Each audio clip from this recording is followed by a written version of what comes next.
नमो मंत्र मंत्रं नमो जंत्र जंत्रं नमो इष्ट इष्टे नमो तंत्र तंत्रं।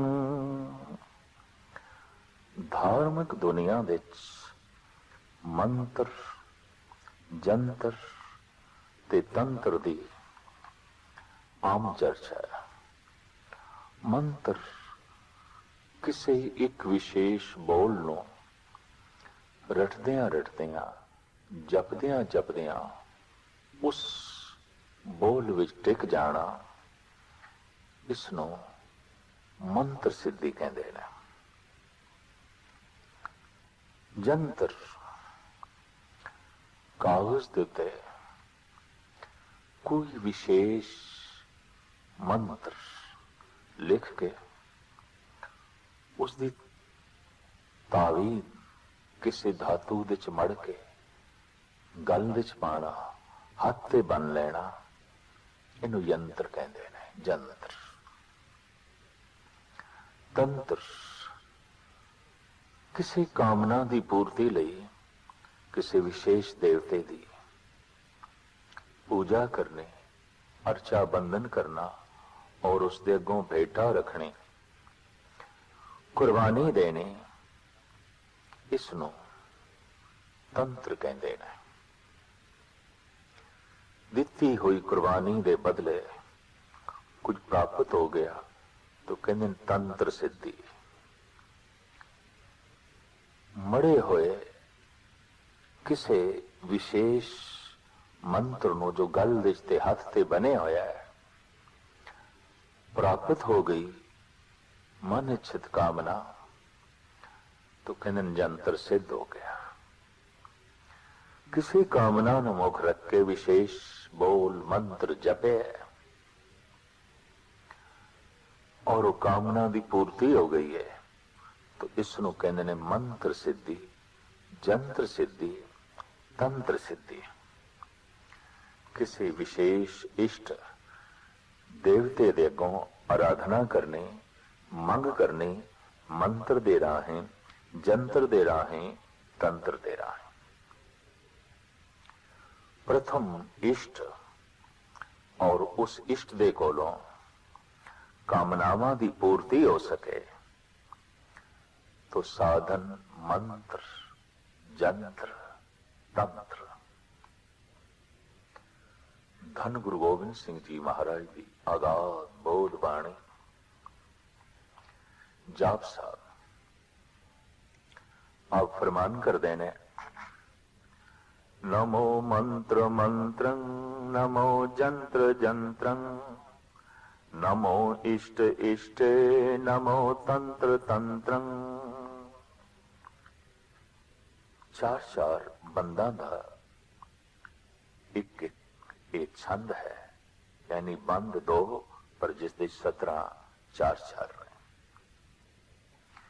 इसकी मूल 70 इस तरह लवांगे, नमो इष्ट इष्ट, नमस्कार है तेनों तू ही देवतियां दे चों, सिरमौर देवता है तू ही इष्टां दे चों, मेरा सब तो बड़ा इष्ट है। जब तू ही इष्ट है तो तेरा नाम ही मंत्रां दे चों सिरमौर मंत्र है। तू ही जंत्रां दे चों सिरमौर जंत्र है, तेरी आराधना ही जंत्रां दे चों सिरमौर जंत्र है, तेरे अगों झुकना ही तंत्रां दे चों सिरमौर तंत्र है। तेरे अगों झुक गए, तंत्र सिद्धि दी प्राप्ति हो गई। तेरे हर वचन नूं मन लिया, जंतर सिद्धि हो गई और तेरे ही मंत्र नूं जपिया, तेरे ही नाम दा रटन कीता है, यही मंत्र सिद्धि है। तेरा नाम ही मंत्रां दे चों सिरमौर मंत्र है, जंत्रां दे चों सिरमौर जंत्र है, तंत्रां दे चों सिरमौर तंत्र है। क्योंकि इष्टां दे चों तू ही सिरमौर इष्ट है, तू ही देवता है, तू ही तमाम देवी देवतियां दा मुखी है। सब कुछ तैथों ही है, तैथों ही है। इस वास्ते इष्ट भी तू तेरा नाम मंत्र, तेरा नाम जंतर और तेरा नाम ही तंत्र है। धन गुरु गोबिंद सिंह जी महाराज इस तरह परिपूर्ण परमात्मा का स्वरूप चित्रण कर रहे हैं।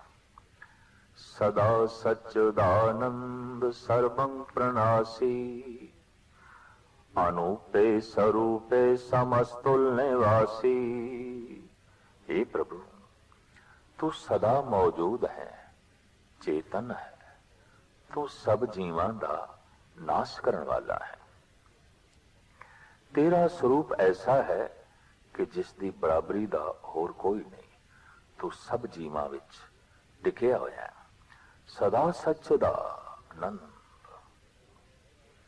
तू सत चित आनंद है। 3 शब्दां दा जोड़ है। सदा सच्चिदानंद सर्वं प्रणासी, जिथे तू सारे जीवां विच व्यापक है, समाया होया है, उथे सत चित आनंद है। सत सदैवी है, मौजूद है, सदा मौजूद है। चित चेतन, सदा तू चेतन है। और आनंद, तो सदा आनंद स्वरूप है। अनंत गुणा दा ओ सागर है, लेकिन इस विच मूल 3 ही गुण पकड़ दे चाहे ने अभ्यासियां दी। सत चित आनंद तो सदैवी है, होंद वाला है, चेतन है और आनंद स्वरूप है। सारियां विच व्यापक है। अनूपे स्वरूपे समस्तुल निवासी, तेरा स्वरूप ऐसा है कि जिसकी बराबरी दा होर कोई नहीं। तू सब जीवां विच टिकिया होया है। समस्तुल निवासी, सारियां विच तेरा निवास है। अनूपे स्वरूपे, तेरा स्वरूप ऐसा है अनूपे, जिसकी कोई उपमा नहीं दी जा सकती, जिसकी कोई बराबरी नहीं की जा सकती। सदा सिद्ध दा बुद्ध दा वृद्ध करता, अधंग ऊर्ध अर्धंग अघंग ओग हरता। हे प्रभु, तू ही आत्मिक ताकत देने वाला है। सदा सिद्ध दा बुद्ध दा वृद्ध करता, तू ही सारियां नू ज्ञान देने वाला है। तू ही सारियां नू ताकत देने वाला है। तैथों बिना न किसी नू सिद्धि मिलती है, न किसी नू बुद्धि मिलती है। करीबन करीबन मनुखता दोहां तो प्रभावित है, सिद्ध बुद्ध। सिद्ध दे सारे पदार्थ आ जाते ने और बुद्ध दे सारा ज्ञान आ जाता है। आदि काल तो ऐसा देखा गया है, मनुख दी चाहता इन्हां ही 2 मूल चाहतां ते खड़ियां ने, मंगां ते खड़ियां ने। सिद्ध बुद्ध, सिद्ध बुद्ध। एक भरम भुलेखा पै गया, सिद्धि दाता गणेश है, बुद्धि दाता सुरस्ती है। तो जिन्हां नू ज्ञान चाहिदा सी, कला चाहिदी सी, उस सुरस्ती दे पूजन दे जुट गए। जिन्हां नू सिद्धि चाहिदी सी, पदार्थ चाहिदे सन, वो गणेश की पूजा नाल जुड़ गए। भारत विच ये 2 त्योहार बड़े वड्डे पद्धर ते मनाए जाते हैं, गणेश चतुर्थी ते सुरस्ती पूजन। उत्तरी भारत, बंगाल और आसाम, ये सब तो वड्डे त्योहार के रूप विच मनाउंदा है सुरस्ती पूजन। महाराष्ट्र, आंध्रा, कुछ कर्नाटका, इस इलाके विच थोड़ा जिहा मध्य भारत भी शामिल है। गणेश चतुर्थी, गणेश दी पूजा, ये त्योहार सिरमौर है, महान है। दरअसल जे मनुख दे प्राणा दे झात मारीए ते उस दियां कामनावां नूं देखीए, शरीरक भुख मिटाण वास्ते वो पदार्थ चाहता है, बौद्धिक भुख मिटाण वास्ते वो ज्ञान चाहता है। इनू सिद्ध चाहिदी है, इनू बुद्ध चाहिदी है, इनू सारे पदार्थ चाहिए ने, इनू सारा ज्ञान चाहिए है। जो कुछ इसके सामने है, इस सिर्फ उसनू, जो कुछ इसका उसनू जानना भी चाहता है, उसका ज्ञान भी चाहिए है। जो कुछ इसके अनुभव दे आया है, जो कुछ उसकी दृष्टि दे आया है, ये उसनू जानना भी चाहता है, ये उसका ज्ञान भी चाहता है। बड़ी प्रबल बौद्धिक भुख लेके एक मासूम बच्चे का जन्म होता है और बड़ी प्रबल शरीरक भुख लेके एक मासूम बच्चे का जन्म होता है। सहजे सहजे यदि शरीरक भुखा की प्राप्ति हो सके, प्रथम ते मां का दुध है, पशुओं का दुध है, फिर तरह तरह के पदार्थ ने, फिर तरह तरह के कम धंधियां दे जुट के ये सिद्धियां, ये पदार्थ प्राप्त करने की कोशिश करता है।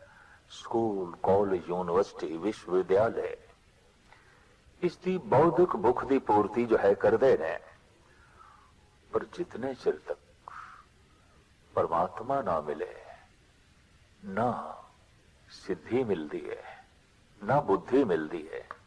इस वास्ते धन गुरु गोबिंद सिंह जी महाराज फरमान कर देने, तू ही सिद्धि दाता है और तू ही बुद्धि दाता है। सारा ज्ञान तैथों ही आउंदा है, तैथों ही आउंदा है, और सारे पदार्थ तेरी मेहर दा सदका ही प्राप्त होंदे ने, तेरे बनाए हुए वसीलियां दा सदका ही प्राप्त होंदे ने। सदा सिद्ध दा बुद्ध दा वृद्ध करता, अधो ऊर्ध अर्धंग अघंग ओग हरता। हे प्रभु, तू ही आत्मक ताकतां देने वाला है, तू ही जीवां नूं समझ ज्ञान बख्शदा है, उन्नति देने वाला है। पाताल विच, आकाश विच, विचकार हर थां तू ही मौजूद है। तू ही जीवां दे बेअंत पाप नाश करने वाला है। अधो ऊर्ध अर्धंग अघंग ओग हरता, अधो ऊर्ध अर्धंग, धरत पयाल आकाश, ऊपर थल्ले विचकार, अधो ऊर्ध अर्धंग अघंग ओग हरता। सारे अग पाप तो नाश करने वाला है, हरण करने वाला है, सबनो नाश कर देना है। जितने भी पाप ने, ये केवल परमात्मा ही नाश कर सकता है। इतना बख्शिंद, इतना दयालु है कि एक दफा कोई उसनो देखण दे समर्थ हो गया है तो उसकी दृष्टि ਉਹਦੇ सारे पापां ਨੂੰ नाश कर देंदी है, सारे दुख मिटा देंदी है। इस वास्ते साहिब फरमान करते ने, तू वड्डियां शक्तियां वाला है, सारे पापां दे नाश करने वाला है, हर तरह के ज्ञान दे देने वाला है, हर तरह के पदार्थां नूं झोली दे च पाण वाला है, सारे दुखां कलेशां ते पापां दे नाश करने वाला है। परम परम परमेश्वरम प्रोच्छ पालं, सदा सर्वदा सिद्ध दाता दयालं। हे प्रभु, तू वड्डा मालिक है, जीवां दियां नजरां तो ओले रह के तू जीवां दी पालना कर रहे हैं। तू सदा जीवां नूं सिद्धियां देण वाला है अते दया दा घर है। प्रोच्छ पालन, तू सामने खड़ा होके पालना नहीं कर रहा, प्रोच पिछे खड़ा होके गुप्त रूप दे सब कुछ दे जाना है, सब कुछ दे जाना है।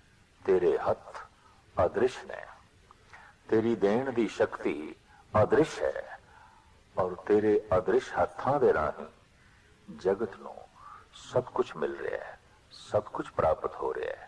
ऐसा तू परिपूर्ण परमात्मा जगत दा पालनहार है और जगत देते दया करने वाला है।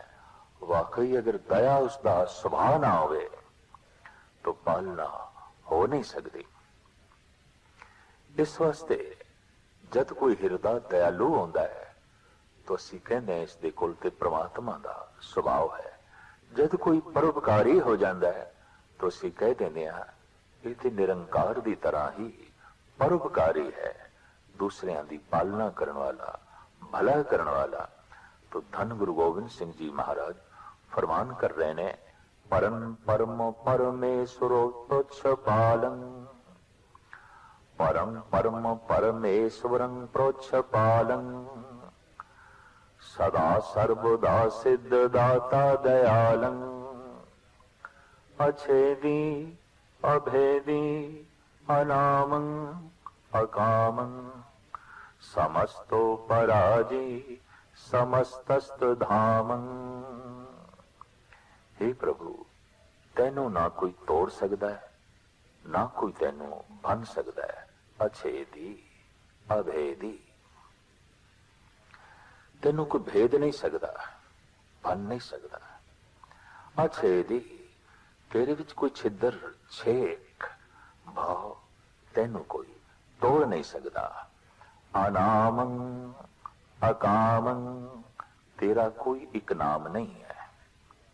अकामं, तेनू कोई कामना हो नहीं सकती। भाव तेरे अंदर किसी प्रकार की भी कोई कामना नहीं। कामना उन्हां दे अंदर आउंदी है जो अधूरे ने, कामना करके पूर्ण होणगे। इस वास्ते मनुख चाहता है कामना पूरी होवे तां ही मैं पूरा होवांगा। कामनावां दा अपना सुभाव है, एक कामना पूरी होंदी है, पूरी होंदे आउंदियां पता नहीं कितनियां कामनावां नूं जन्म दे जांदी है। इस तरह जीवन सारा कामना विच रहिंदा है। जिस दिन सेवा कर तो होए नह कामी, तिसको हो परापत स्वामी। कामना नूं एक पासे रख के जद कोई कर्म करता है भावना दे अधीन, भरोसे दे अधीन, श्रद्धा दे अधीन, उस अकाम प्रभु की प्राप्ति हो जाती है। फिर जैसे उसकी प्राप्ति होती है मानो सभे इच्छा पूरियां जा पाया अगम अपारा। जैसे उस अकाम की प्राप्ति हो गई मानो सारियां कामनावां की पूर्ति हो गई। समस्तो पराजी समस्तस्त धामं, तो सब जीवां नूं जितण वाला है। पराजी, सारियां नूं पराजित करने वाला है। भाव सब तेरे नथे हुए ने, सब कुछ तेरे काबू विच है। सूरज चंद तारे जमीन आसमान पशु पक्षी मनुख दृश्य अदृश्य जगत सब तू नथे होया है। सब नू पराजित करने वाला है, सब नू काबू करने वाला है। समस्तस्त धामं, ते सारे जीवां विच तेरा ही निवास है। सारे धामां विच तू ही वस रहे हैं, तू ही वस रहे हैं। तेरा जोर चाचरी छन, जले हैं थले हैं अभीत हैं अभय हैं। हे प्रभु, तू जल विच है थल विच है, तेनू किसे तो डर नहीं, तेरा कोई भेद नहीं पा सकता। देखिया जाए जिस लोक विच असी रहिंदे हां 3 हिस्से पानी है, 1 हिस्सा धरती है। जलचर बहुत ज्यादा ने, जल जंतु बहुत ज्यादा ने, बहुत ज्यादा ने, बहुत ज्यादा ने। 42 लाख जीव जल में होते, ईठल भेला काहे करो। महापुरुषा ने गिनती की है ਸਾਡੇ ਦੇਸ਼ ਦੇ ਸਾਰੇ ਅਵਤਾਰੀ ਪੁਰਸ਼ ਇਸ ਗਿਣਤੀ ਨਾਲ ਸਹਿਮਤ ਨੇ ਕਿ 84 ਲੱਖ ਜੋਨਾਂ ਨੇ, ਜਿਸ ਵਿੱਚ ਅੱਧੀਆਂ ਯੋਨੀਆਂ ਜਲ ਦੇ 'ਚ ਹੀ ਰਹਿੰਦੀਆਂ ਨੇ। ਵਾਹ 42 ਲੱਖ ਤਰ੍ਹਾਂ ਦੇ ਜੀਵ ਜੰਤੂ ਸਾਗਰ ਦੇ 'ਚ ਨੇ। ਭਾਵੇਂ ਧਰਤੀ ਨਾਲੋਂ 3 ਗੁਣਾ ਵੱਡਾ ਹੈ ਸਾਗਰ, ਅੱਧਾ ਜੀਵਨ ਇਸੇ ਦੇ 'ਚ ਹੈ। 21 ਲੱਖ ਜੀਵ ਜੰਤੂ ਧਰਤੀ ਤੇ ਰੇਂਗਣ ਵਾਲੇ ਨੇ, ਚੱਲਣ ਵਾਲੇ ਨੇ, ਔਰ 21 ਲੱਖ ਕਿਸਮਾਂ ਦੇ ਪੰਛੀ ਨੇ ਆਸਮਾਨ ਵਿੱਚ ਉੱਡਣ ਵਾਲੇ ਨੇ। ਇਸ ਤਰ੍ਹਾਂ ਇਹ 84 ਲੱਖ ਜੋਨਾਂ ਬਣਦੀਆਂ ਨੇ। ऐसा ना समझ लिया जाए वो सिर्फ धरती ते है, नहीं, जल दे च भी वही है और जल जंतुओं दे च भी वही है। कमाल दी गल है, जल दे च ही सब दा जीवन, जल दे च ही सब दा जन्म, जल दे च ही सब दी भरण पोखना पालना, ते जल दे च ही सब दा नाश। धरती ते रहने वाले मिट्टी तो जमे, मिट्टी विच जीवे, फिर मिट्टी हो गए। जल विच जमे, जल विच जीवे, फिर जल रूप हो गए। अगम्य लीला उस परिपूर्ण परमात्मा दी धन गुरु गोबिंद सिंह जी महाराज फरमान कर रहे ने, जले हैं थले हैं अभीत है अभय है। हे प्रभु, तू जल विच है, थल विच है, तेनू किसे तो डर नहीं, तेरा कोई भेद नहीं पा सकता। प्रभु है, अजू है, आदेश है, अभेस है। तू सबदा मालिक है, प्रभु है, मालिक है। तू सबदा मुखी है, तू प्रभुताशील है, प्रभु है। पर तू अजो है, तेनू कोई हिला नहीं सकता। अजन्म है, अजो है, तू किसे तो जन्म नहीं लिया। और आदेश है, अभेस है, आदेश देश रहत, देश भेष रहत। तेरा कोई देश नहीं, तेरा कोई भेष नहीं। धन गुरु गोबिंद सिंह जी महाराज दा फरमान, आदेश है, अभेष है। कोई तेरा मुल्क नहीं, क्योंकि तू सारी थावां ते व्यापक और तैथों बिना कुछ भी नहीं, तो तेरा मुल्क की मनी है। सागर बहुत वड्डा है, बहुत वड्डा है और एक है। मनुख ने भावें सागर दे कुछ हिस्सियां दे नाम रख दिते ने, रेड सी, लाल सागर, ब्लैक सी, काला पानी। इसी तरीके नाल पैसिफिक सी, प्रशांत महासागर, कैस्पियन सी और एटलांटा सी। वर्ष के पता नहीं कितने नाम इसने रख देते हैं। अरब दी खाड़ी, अरबियन गल्फ, जिथे जिथे समुद्र दी धार किधरे दूर निकल गई खाड़ी कहलाई। पर सारे दा सारा सागर ही है। ना ये अरब दी खाड़ी है, ना ये इंडियन ओशियन है, ना ये गल्फ ऑफ बंगाल है, और ना ही ये प्रशांत महासागर है। बस सागर ही है, सागर ही है। मनुखा ने मजबूरी दे सागर नू नाम दे दिते ने छोटे छोटे हिस्सियां। परमात्मा व्यापक है, परम आत्मा है।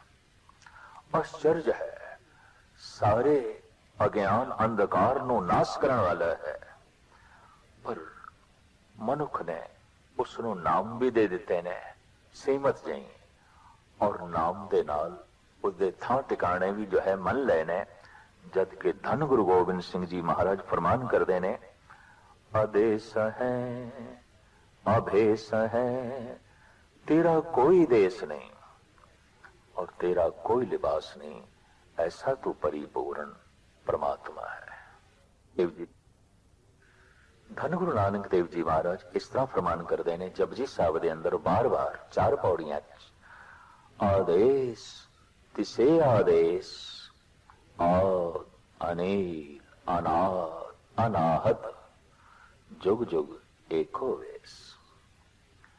जो अनादि है, रंग तो रहित है, और आहत शब्द नहीं, जो अनाहत है, सुते सिद्ध शब्द स्वरूप है।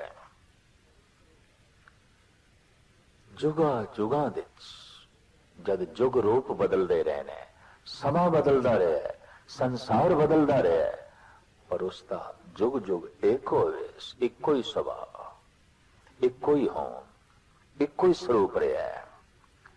ऐसा जो परिपूर्ण परमात्मा है, आदेश है, आदेश है, देश तो रहत है, देश तो रहत है, देश तो रहत है, उसका कोई विशेष थां टिकाना नहीं, और सारे ठिकाने उसे देने, उसका कोई विशेष भेख नहीं, पर सारे भेष उसे देने। क्योंकि सारे भेष उसे देने, किसी का भी कोई भेष नहीं तो वो अभेष है। सारी थावां ते ओही व्यापक है।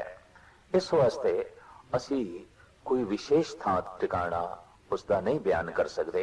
धन गुरु गोबिंद सिंह जी महाराज भी फरमान करते ने, आदेश है अभेष है, हे परिपूर्ण परमात्मा तू देश रहित है, भेष रहित है, वर्ण चक्र चैन रेख भेख तो न्यारा है। जद किसी नू भेष दी महिमा ना रहे, देश दी पकड़ ना रहे, वर्ण जात दी पकड़ ना रहे, और इस सब कुछ तो जद उच्चा उठ जाता है तो परमात्मा का स्वरूप बन जाता है, ईश्वर का स्वरूप बन जाता है।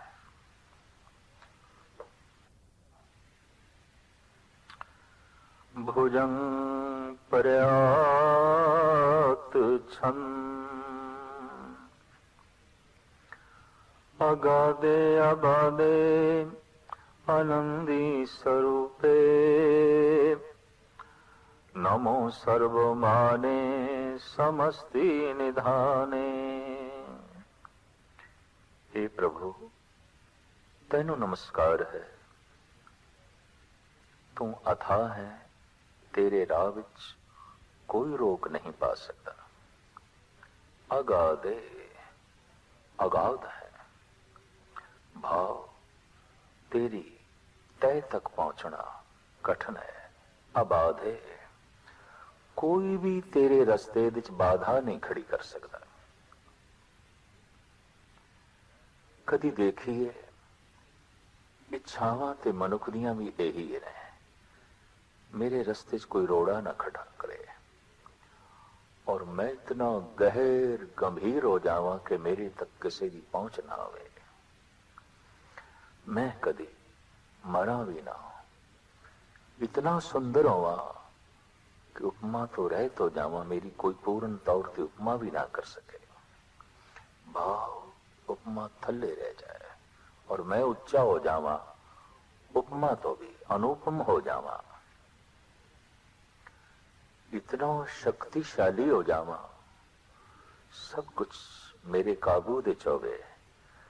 किसी हद तक मंगते मनुख दे अंदर परमात्मा दी है, पर यह मंग शुद्ध हृदय नाल नहीं है, भावना शुद्ध नहीं है। ये मंग भी दूसरे नू दलन लई, दूसरे दा रास्ता रोकण लई मंग मंगी जा रही है। इतना महान होवा, मेरे रास्ते नू कोई ना रोके, मैं सब दा रास्ता रोक लवा। इतना सुंदर हो जावा और मेरी कोई पूर्ण उपमा कर ही ना सके,